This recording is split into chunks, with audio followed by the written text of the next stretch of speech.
Hello hi ನಮಸ್ತೆ. ಇವತ್ತು ಒಳ್ಳೆ ದಿನ, ತುಂಬಾ ಒಳ್ಳೆ ದಿನ.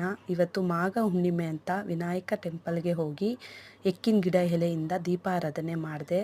ನಮಗೆ ತುಂಬ ಒಳ್ಳೆಯದಾಗುತ್ತೆ ದೀಪಾರಾಧನೆ ಮಾಡೋದ್ರಿಂದ.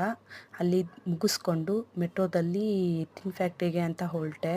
ಅಲ್ಲಿ ಇವತ್ತು ಕುಂಭಾಭಿಷೇಕ ಇತ್ತು, ಅದಕ್ಕೋಸ್ಕರ ಮೆಟ್ರೋದಲ್ಲೇ ಹೊರಟೆ. ಅಲ್ಲಿ ಹೋಗಿ ವಾರಕ್ಕಿಂತ ಮುಂಚೆನೇ ಟಿಕೆಟ್ ತೊಗೊಂಡಿದ್ವಿ. ಟಿಕೆಟ್ ತೊಗೊಂಡು ತೋರಿಸಿ ಕುಂಭಾಭಿಷೇಕಕ್ಕೆ ಕಲಶ ತೊಗೊಂಡು ಹೊರಟೆ ಒಳಗಡೆಗೆ.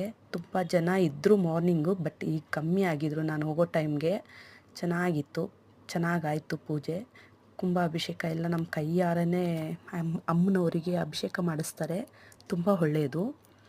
ನಂತರ ಮುಗಿಸ್ಕೊಂಡು ಅಲ್ಲೇ ಒಂದು ಸ್ವಲ್ಪ ಹೊತ್ತಿದ್ದು ನಮ್ಮ ಕೈಯಿಂದ ಎಲ್ಲ ಅಮ್ಮನವರಿಗೆ ನೀರು ಹಾಕಿ ಮಾಡಿದ್ದೆಲ್ಲ ತುಂಬ ಚೆನ್ನಾಗಿತ್ತು.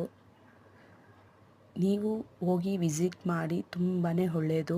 ಟಿನ್ ಫ್ಯಾಕ್ಟ್ರಿಯಲ್ಲಿ ಹೈವೇ ಪಕ್ಕನೇ ಇದೆ, ತುಂಬಾ ಒಳ್ಳೆಯದು. ಲಾಸ್ಟ್ ಮಹಾಮಂಗಳಾರತಿ ನೋಡಿಕೊಂಡು ಮನೆಗೆ ಬಂದ್ವಿ. ಪ್ಲೀಸ್ ಎಲ್ಲ ಲೈಕ್ ಮಾಡಿ, ಸಬ್ಸ್ಕ್ರೈಬ್ ಮಾಡಿ.